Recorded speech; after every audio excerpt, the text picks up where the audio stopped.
The moment that you give your life to the Lord, nagiging target ka ng kaaway. The moment na magdesisyon kang sumunod sa Panginoon, ikaw ay nagiging target ng kaaway. Pero hindi ba kayo nagtataka kung bakit parang desperado si Satan na pabagsakin ka at i-discourage ka?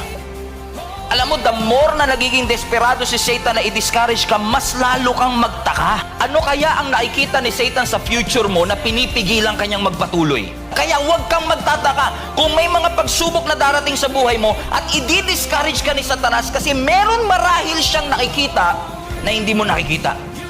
Following Jesus includes blessing. Following Jesus includes miracle. Following Jesus includes breakthrough, but following Jesus also includes pain and suffering. Pag sumunod ka kay Kristo, hindi tayo na-exempt sa mga sakit at mga suffering na ating pinagdadaanan. Kung kaya't patuloy